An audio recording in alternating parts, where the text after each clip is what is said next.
The legality surrounding kratom is sort of a gray area in the state of Ohio. It started in a top floor closet. There was smoke coming out of the ceiling. This right here is the cruiser cam video of the burning SUV. The victim is a 39-year-old man, and he was shot several times in the midsection. Now, they are calling this suspicious. I want to show you what they tell me.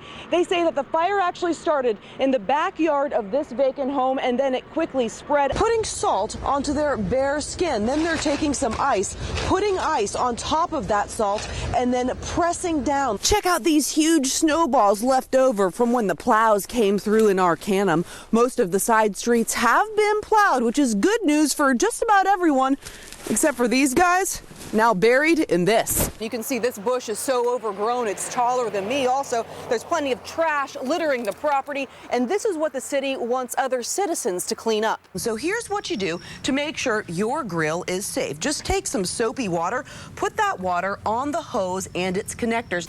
The statewide smoking ban went into effect back in 2007, but bars here in Miami Township, just like this one, Coyotes, that you see behind me, they're still allowing customers to smoke. That's what the health department tells me. And the health department also tells me that they're issuing these bad bars fines, but the bars are not paying up. Take a look at this undercover video from Miami Valley Sports Bar in West Carrollton. People sitting at the bar enjoying an after-work drink and a cigarette. We found the same thing at nearby Sparky's Lounge. The problem is, it's against the law.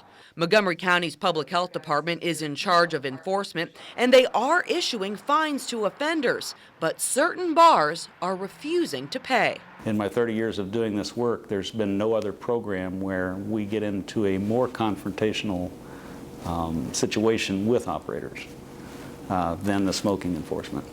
These are the top 5 bars who are allowing customers to smoke and who are not paying their fines. In all, the county is owed $350,000. When a bar doesn't pay, there's this lengthy legal process the health department has to go through before the case gets to the Attorney General, who then tries to collect. It would seem that if the Attorney General had a little bigger hammer to force collection of some of these fines, that word would quickly get out among the other non-compliance, and people would eventually stop the smoking. We decided to ask the top violator, Miami Valley Sports Bar, why they're continuing to break the law. No smoking. And we're walking in here, and the first thing that I smell is smoke. Then this exchange with the bartender. Hello. Can I please speak with the manager? I'm Liza Danver with ABC 22. I'm here right now. Okay. What can I do for you? I was just wondering why you're allowing smoking in this bar when it's illegal in the state of Ohio. I have no problem for you. Why do you owe $58,000 in unpaid fines to Montgomery County? You'd have to speak to the manager, the owner, not me. Why are you allowing smoking? There's someone smoking right there. It is illegal in the state of Ohio. I'm trying to avoid confrontation. I'm not going to be able to help you, okay? Why are you allowing people to smoke when it is illegal? I'm not going to be able to help you. You need to speak with the manager who I can hook you up with tomorrow, okay? All right, thank you very much.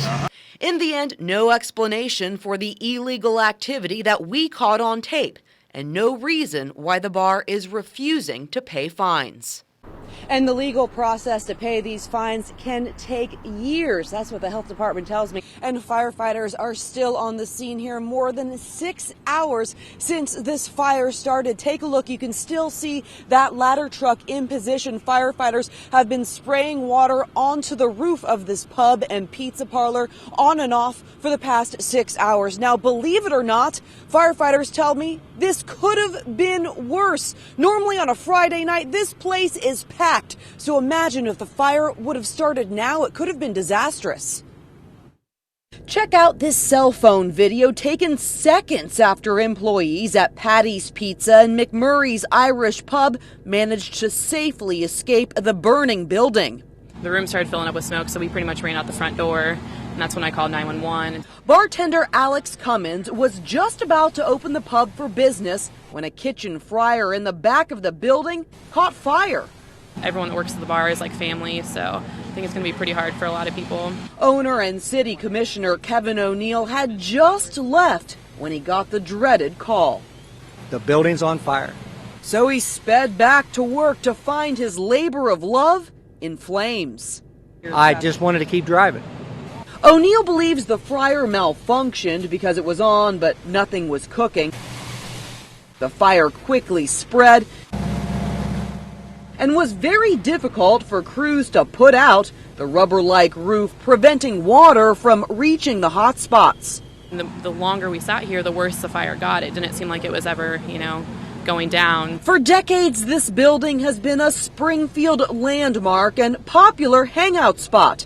And O'Neill says it will be once again. We're going to rebuild. No question about it. None whatsoever. We will be back.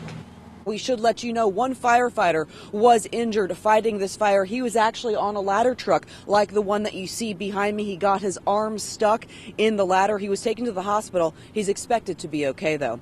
Jeff, tonight a special Waste Watch investigation. The city of Beaver Creek spending almost $500,000 of your tax dollars to upgrade a single intersection and install what appears to be a sidewalk to nowhere. Tonight, we asked city leaders to explain why so much money was spent on a project that many residents consider a waste of money.